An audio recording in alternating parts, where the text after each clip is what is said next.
Assalamualaikum warahmatullahi wabarakatuh. Di sesi kali ini, di sesi terakhir, kita akan mempelajari PID Controller Tuning.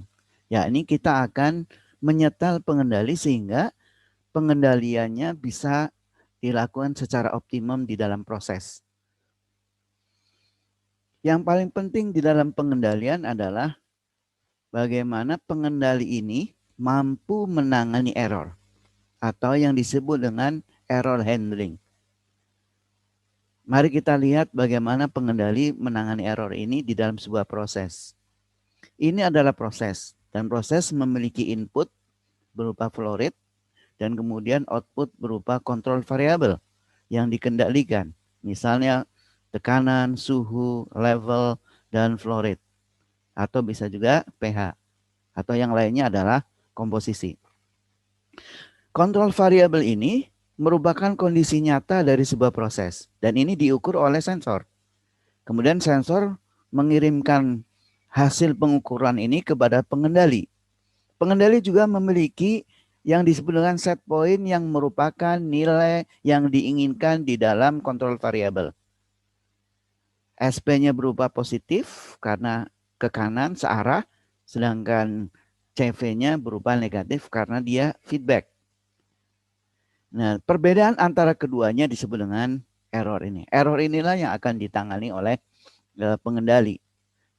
Bagaimana pengendali menangani error ini? Pengendali akan mengirimkan sinyal yang disebut multivariable, sinyal bukaan valve kepada final control element yang biasanya di dalam proses adalah berupa control valve yang sudah kita bahas.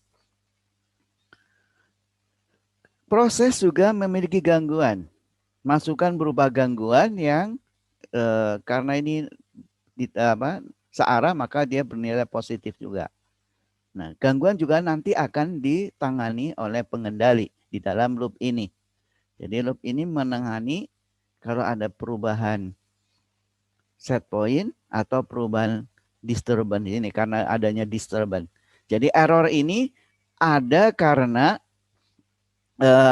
bisa perubahan set point, ya, bisa perubahan set point sehingga CV harus menyesuaikan set point-nya, atau karena adanya perubahan kontrol variabel karena adanya disturbance. Jadi disturbance ini akan merubah CV, padahal SP-nya tetap. Jadi error bisa terjadi karena keduanya. Nah, jadi bisa karena perubahan SP atau perubahan CV kena gangguan. Dan nilainya bisa positif, bisa 0 berarti dia sudah sesuai dengan set point-nya, dan bisa negatif. Nah, tadi bahwa perubahan itu bisa karena adanya perubahan SP. Nah, ketika set point itu berubah, maka CV akan menuju kepada set point yang baru. Jadi ini misalnya di dalam gambar ini set point awalnya adalah di titik sini. Jadi ini set point awalnya ini adalah di titik sini. Sedangkan set point yang baru ya katakanlah ini adalah SP2 ya. Ini SP1 ya. Maka controller ini akan segera melakukan aksi dengan merubah bukaan valve dan akhirnya SP yang baru bisa dituju dengan segera. Kemudian perubahan yang kedua karena adanya perubahan gangguan. Nah, gangguan inilah yang akan merubah CV sehingga terjadi nilai errornya positif atau negatif tergantung turun atau naiknya gangguan. Nah, gangguan ini juga akan ditangani oleh pengendali dengan cara merubah MV-nya. Nah, ini jadi dengan adanya pengendali ini, maka SP itu akan bisa dipertahankan dengan adanya gangguan ini. Nah, bagaimana pengendali melakukan menangani error ini? Jadi pengendalinya bagaimana? Ini dia menangani error. Ya, ini bagaimana dia menentukan bukaan valve yang tepat. Ada 3 strategi yang harus dilakukan. atau yang bisa dilakukan. Strategi yang pertama adalah yang disebut dengan proportional controller atau P controller. Bagaimana P controller ini bisa menangani gangguan? Maksudnya adalah menangani error ini.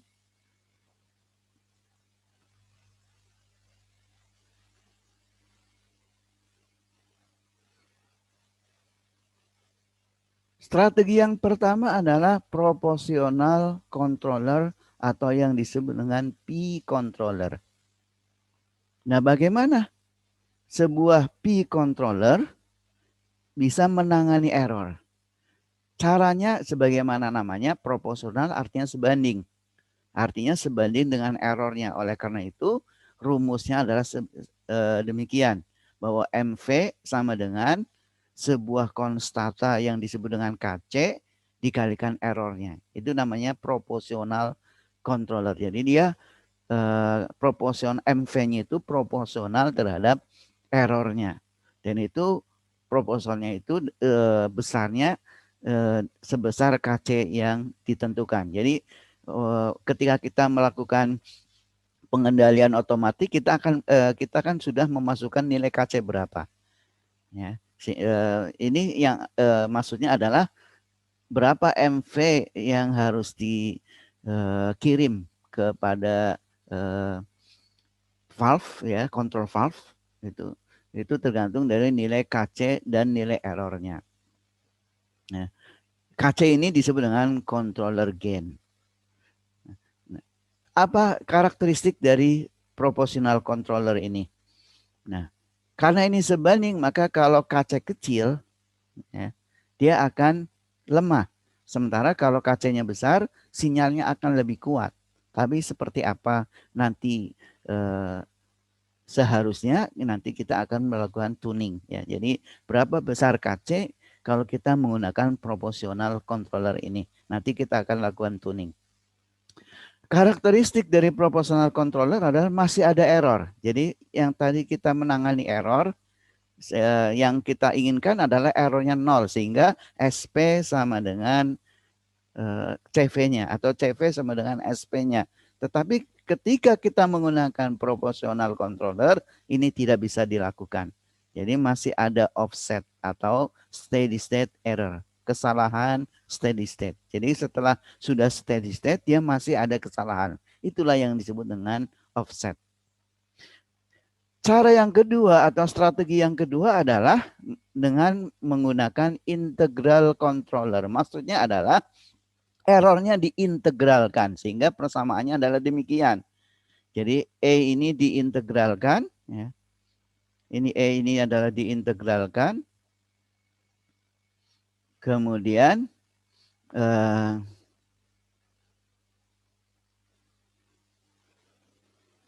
cara yang kedua adalah menggunakan integral controller. Yakni errornya diintegralkan. Sehingga persamaannya demikian. Jadi ini error, kemudian ini integral. Ya. Jadi integralnya mengintegralkan error yang ada di antara SP dan CV. Kemudian dikalikan tetap dengan controller gain. Karena di sini ada DT, ada waktu, maka satuannya tidak seimbang.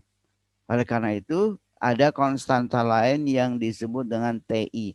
TI inilah yang disebut dengan integral term. Jadi TI inilah nanti juga yang akan dimasukkan, parameter yang akan dimasukkan ke dalam controller. Jadi nilai TI-nya berapa. Karakteristiknya adalah karena dia dalam pembagian, maka TI kecil dia akan kuat dalam menangani error ini.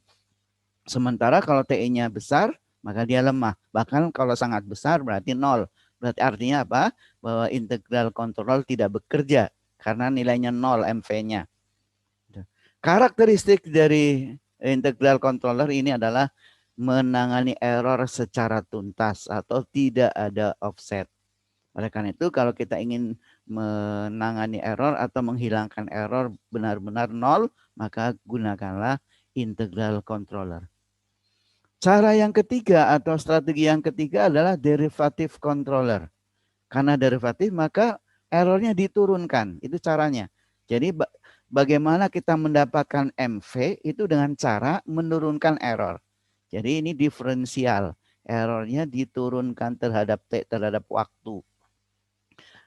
Karena T ada DT yang ada di bawah, maka perlu ada konstanta lain untuk menyeimbangkan satuan.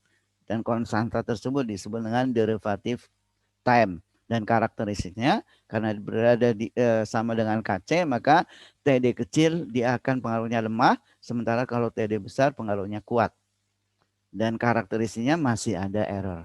Jadi kalau kita menggunakan derivative controller, kita masih atau di controller kita masih mendapatkan offsetnya.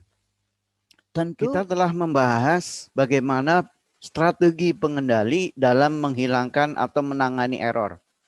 Strategi ini ada 3 tadi, proporsional, integral, dan derivatif secara terpisah. Bagaimana kalau kita menggabungkan ketiganya? Lihat video selanjutnya. Terima kasih. Assalamualaikum warahmatullahi wabarakatuh.